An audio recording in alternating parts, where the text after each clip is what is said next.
सभी को जय श्री राम, राधे राधे। चलिए, सिल्वर और इंडिया मार्केट इतना ज्यादा क्रैश हो रहा है तो निवेशक पैसा कहाँ पर लगाए।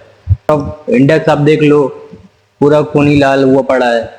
तो इसमें इन्वेस्टर्स पैसा कहाँ पर लगाएं कि उनको अच्छे से अच्छे रिटर्न मिल सके। और इस समय इन्वेस्टर्स को करना क्या चाहिए, जो इस क्रैश में फंसे हुए हैं, जो इस समय लॉस में हैं, जो गोल्ड और सिल्वर में फंसे हुए हैं, जो मार्केट में फंसे हुए हैं, तो इन सब के बारे में आज हम बात करने वाले हैं। तो सबसे चलिए स्टार्ट करते हैं आज के इस वीडियो में। सबसे पहली बात करते हैं गोल्ड और सिल्वर क्रैश क्यों हो रहा है। इसके पीछे का जो रीजन है वह है अमेरिकी जो डॉलर है, यूएस डॉलर, वो मजबूत हो रहा है। और अब में आरबीआई होती है, रुपये को कंट्रोल करती है। इसी तरीके से यूएस में फेड होता है और जापान में उनकी बैंक होती है, सेंट्रल बैंक। तो वह इस समय इंटरेस्ट रेट बढ़ाने के बारे में सोच रहे हैं। इसी आशंका की वजह से गोल्ड और सिल्वर में प्रॉफिट बुकिंग देखी जा रही है, क्योंकि अगर अमेरिका या जापान के रेट इंटरेस्ट हाई होते हैं, हाई किए जाते हैं, तो फिर इन्वेस्टर्स जो हैं वे अपने गोल्ड और सिल्वर से पैसा निकाल कर सेफ जगह इन्वेस्ट करते हैं। सेफ क्या है? बॉन्ड्स। इंटरेस्ट रेट जब बढ़ेगा तो बॉन्ड्स में उनको ज्यादा रिटर्न मिलने लगेगा, जिस वजह से वो सोचते हैं गोल्ड और सिल्वर तो रिस्की में आ जाता है, तो बिल्कुल गारंटीड रिटर्न मिलता है बॉन्ड्स में। इस वजह से वो लोग जब इंटरेस्ट रेट बढ़ते हैं तो वो लोग बॉन्ड्स में इन्वेस्ट करते हैं। इस वजह से इंटरेस्ट बढ़ने पर गोल्ड और सिल्वर क्रैश करता है। और दूसरी तरफ आप देख लो, मार्केट गिरी पड़ी है। आप डेली इंडेक्स देखो, पिछले 2 साल से मार्केट का यही है। और डोनाल्ड ट्रंप की वजह से आप भी, डोनाल्ड ट्रंप और ईरान के बीच में समझौता नहीं हो पा रहा।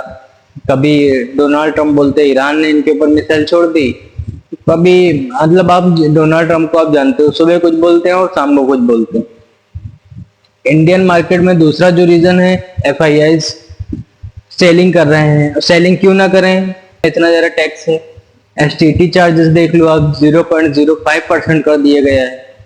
और लॉन्ग टर्म एलटीसीजी जो था, लॉन्ग टर्म कैपिटल गेन जो था, 12.5% है, पहले 10% था। और फिर शॉर्ट टर्म कैपिटल गेन हो गया, वो 20% कर दिया गया है। तो इन्वेस्टर्स जहां पर कम से कम टैक्स होता है वहां पर पैसे लगाना चाहता है।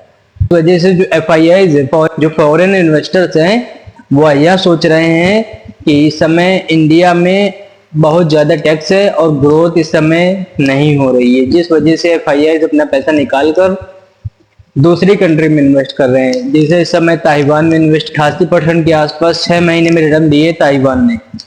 यूएस मार्केट ने भी 60% के आसपास रिटर्न दिए 1 ईयर में।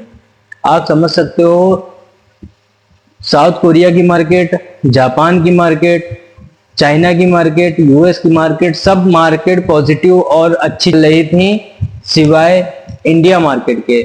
2 साल से इंडिया मार्केट। तो इस समय इन्वेस्टर को करना क्या चाहिए? इन्वेस्टर को सबसे पहले तो पैनिक करके सेलिंग नहीं करना है। जो इन्वेस्टर्स फंसे हुए हैं तो उनको पैनिक सेलिंग नहीं करना है। अगर आप पैनिक सेलिंग करते हो तो आपको प्रॉफिट बुक हो जाएगा और आपको लॉस हो जाएगा। इसमें आपको सबसे पहले करना है, अगर आपके पास और कैपिटल है आपके पास, तो उस कैपिटल से आपको जो शेयर में आपको लॉस हो रहा है उसमें आप एवरेज कर सकते हो। फंडामेंटली स्ट्रॉन्ग शेयर हो उसमें आप एवरेज कर सकते हो। 10% गिरने पर आप एवरेज मार दो। इसमें आप जब सेम अमाउंट से एवरेज मारते हो तो आप जब मार्केट रिकवर करेगी तो आपको बढ़िया प्रॉफिट मिलेगा।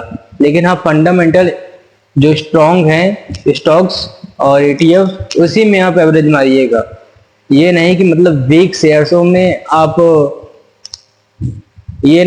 वीक शेयरों में एवरेज मार दो और उसी में पैसा फंसा दो। और गोल्ड और सिल्वर में क्या करना है? गोल्ड सिल्वर में इस समय पैनिक मत लीजिए। रेट कट बढ़ने की पूरी आशंका है। जापान में 25 बेसिस पॉइंट बढ़ने की पूरी आशंका है अगले हफ्ते। तो अभी रुक जाइए। लॉन्ग टर्म इन्वेस्टर्स, कोई डरने की जरूरत नहीं है, क्योंकि लॉन्ग टर्म 5 से 10 साल के लिए होता है। और सबको पता है गोल्ड और सिल्वर को जाना ऊपर ही है। तो एसआईपी को बिल्कुल मत रोके। एसआईपी चाहे मार्केट में आप कर रहे हो, चाहे गोल्ड या सिल्वर में कर रहे हो, एसआईपी बिल्कुल मत रोकिए। Long term investors, short term वाले इस समय मार्केट से दूरी बनाए रखें। Long term investor long term investment के लिए बने रहे मार्केट में, और मार्केट पॉजिटिव रिटर्न देगी ऐसा पूरी उम्मीद है, और ऐसा पूरा देखा गया है कि पीछे का 20 साल का डाटा। वॉरेन बफेट ने कहा है कि लॉन्ग टर्म इन्वेस्टिंग बहुत ही अच्छा इन्वेस्टमेंट माना जाता है, शॉर्ट टर्म इन्वेस्टमेंट से बेहतर माना जाता है, क्योंकि इसमें टैक्सेस भी कम होते हैं, और लॉन्ग टर्म में आप शेयर्स हो, गोल्ड हो या सिल्वर, सबको जाना ऊपर ही है। ये तो ग्लोबली जो टेंशन है ये तो आते जाते रहेंगे। और लॉन्ग टर्म इन्वेस्टमेंट के लिए बने रहें, और ऐसे वीडियो के लिए मुझे सब्सक्राइब और फॉलो करें, और लाइक करें और शेयर करें। Thank you.